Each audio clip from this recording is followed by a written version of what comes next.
Hello friends, எல்லாருக்கும் வணக்கம். இந்த வீடியோவில் நம்ம என்ன பார்க்க போகிறோம் அப்படின்னா 9 டிபியூவில் என்ன நடக்கும் அப்படின்றத பற்றி தான் பார்க்க போகிறோம். 9 டிபியூ அப்படின்றது 9 டேஸ் பாஸ்ட் ஓவுலேஷன், அதாவது உங்களுக்கு ஓவுலேஷன் முடிஞ்சு 9 நாள் ஆயிருக்கு அப்படின்றது அர்த்தம். இந்த டிபியூ எப்படி கால்குலேட் பண்ணுறது உங்களுக்கு தெரியல அப்படின்னா, உங்களுக்கு ஓவுலேஷன் நடந்த அன்னைக்கு வந்து 0 டிபியூன்னு வச்சுக்கணும். அடுத்த நாள்லேருந்து 1 டிபியூ 2 டிபியூ இந்த மாதிரி கால்குலேட் பண்ணணும். ஓகேவா?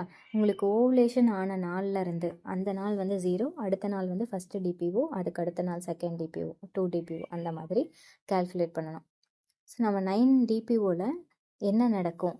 சப்போஸ் நீங்கள் ப்ரெக்னெண்ட்டாக இருந்தீங்கன்னா என்ன நடக்கும்? 9 டிபிஓவில் நீங்கள் ஆல்ரெடி ப்ரெக்னெண்ட்டாக இருக்கிறதுக்கும் வாய்ப்பு இருக்குது, இம்ப்ளான்டேஷன் ஆல்ரெடி நடந்திருந்தா. சப்போஸ் இம்ப்ளான்டேஷன் நடக்கலை அப்படின்னா நமக்கு வந்து 12 டிபிஓ வரைக்கும் டைம் இருக்குது. ஏன்னா இம்ப்ளான்டேஷன் விண்டோ வந்து 9 அதாவது 6லேருந்து 12 டிபிஓ ஆல்ரெடி நான் நிறைய வீடியோவில் சொல்லியிருக்கேன். ஸோ இதுதான் இம்ப்ளான்டேஷன் விண்டோ. ஃபெர்டிலைஸ் ஆகிருந்தது அப்படின்னா, அதாவது ஓவுலேஷன் டைமில் வெளியே வர கருமுட்டை இருக்குல்ல, அது ஃபெர்டிலைஸ் ஆகிருந்தது அப்படின்னா அந்த ஃபெர்டிலைஸ் ஆன கருமுட்டை வந்து நம்மளோட கர்ப்பப்பையில் 6லேருந்து 12 நாட்களுக்குள்ளே, அதாவது ஓவுலேஷன் முடிஞ்ச 6லேருந்து 12 நாட்களுக்குள்ளே எந்த டைமில் வேணால் கர்ப்பப்பையில் பதியும். ஸோ இதுதான் வந்து இம்ப்ளான்டேஷன் விண்டோ அப்படின்னு சொல்லுவாங்க. ஆனால் காமனாக பார்த்தீங்கன்னா 8, 9, 10 டிபிஓவில் தான் காமனாக இம்ப்ளான்டேஷன் நிறைய பேருக்கு, நிறைய பெண்களுக்கு நடக்குது அப்படின்னு சொல்கிறாங்க. ஸோ இந்த டைமில் ஹெச்சிஜி அப்படின்ற ப்ரெக்னென்சிக்கான ஹார்மோன் வந்து அதிகமாக ஆரம்பிக்கும். ஸோ எக்ஸாக்டாக வந்து இந்த ஹெச்சிஜியோட லெவல் வந்து எவ்வளோ இருக்குன்னு பார்த்தீங்கன்னா 9 டிபிஓவில் 4.04 milli international units per milli litre. ஆனால் நம்ம கிட்டில் டிடெக்ட் பண்ணக்கூடிய அளவு வந்து பார்த்திங்கன்னா 20 யூனிட்ஸ் வரைக்கும் இருக்கலாம். அதாவது 20லேருந்து 25 வரைக்கும் கிட்டில் டிடெக்ட் பண்ணோம். 20 milli international units per milli litre.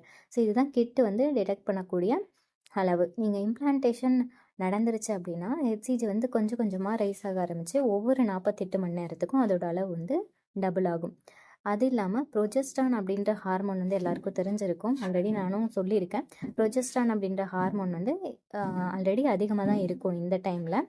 Suppose implantation நடந்து நீங்கள் ப்ரெக்னென்ட் ஆகிட்டீங்க அப்படின்னா இது இன்னுமே அதிகமாக ஆரம்பிக்கும். அப்படி இல்லைன்னா இதோட லெவல் குறைச்சி நமக்கு பீரியட்ஸாக வந்துடும்.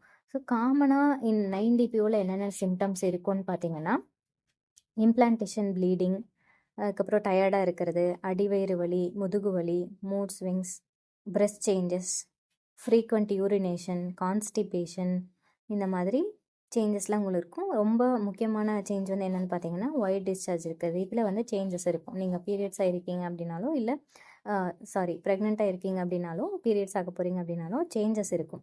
டிஸ்சார்ஜில் சேஞ்சஸ் இருக்கும்.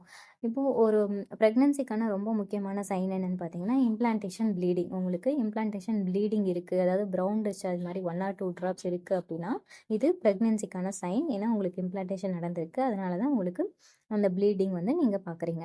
ஸோ இது வந்து ப்ரெக்னென்சிக்கான ரொம்ப முக்கியமான சைன். இந்த சிம்டம் இருந்தது அப்படின்னா நீங்கள் வந்து பாசிட்டிவ் வரதுக்கான நிறையவே சான்ஸ் இருக்குது. அடுத்து பார்த்தீங்கன்னா ஆல்ரெடி சொன்ன சிம்டம்ஸ் வந்து பீரியட்ஸ் வரதா இருந்தாலும் அந்த சிம்டம்ஸ்லாம் இருக்கும். வயிறு வலி இருக்கும், முதுகு வலி இருக்கும், மூட் ஸ்விங்ஸ் இருக்கும். இதெல்லாம் வந்து பீரியட்ஸ்க்குமே காமனாக இருக்கும், ப்ரெக்னென்சிலுமே காமனாக இருக்கும்.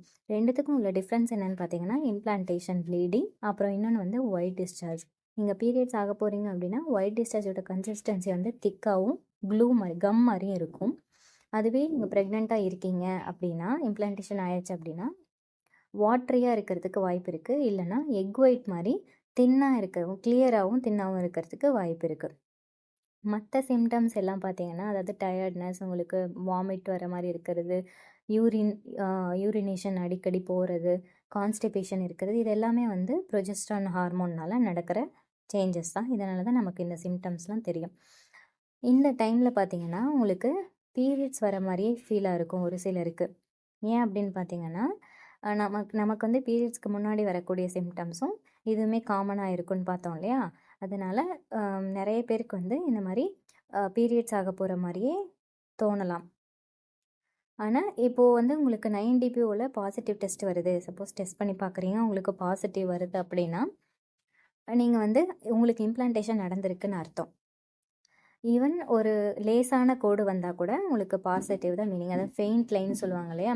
சி லைனை விட டி லைன் வந்து ரொம்ப லேஸாக இருக்கிறது. அப்படி வந்தாலுமே நீங்கள் ப்ரெக்னெண்ட்டாக இருக்கிறதா தான் அர்த்தம். Positive is a positive.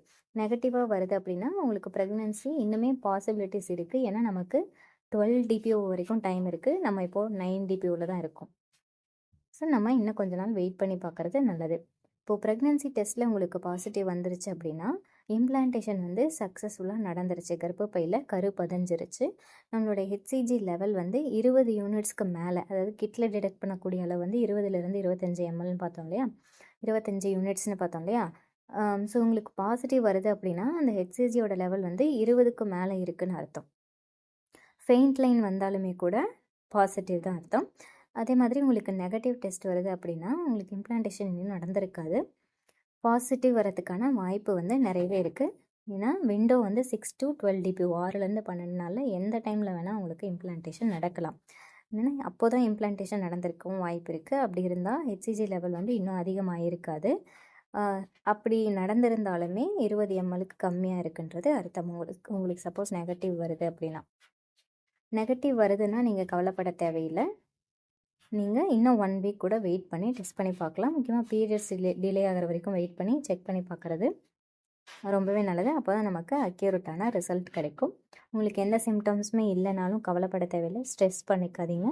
Periods delay ஆகிற வரைக்கும் வெயிட் பண்ணி டெஸ்ட் பண்ணி பாருங்கள். All the best. இந்த வீடியோ பார்த்த எல்லாருக்கும் ரொம்ப நன்றி. ஏதாவது டவுட் இருந்தால் கமெண்ட்ஸில் கேளுங்கள். தேங்க்யூ.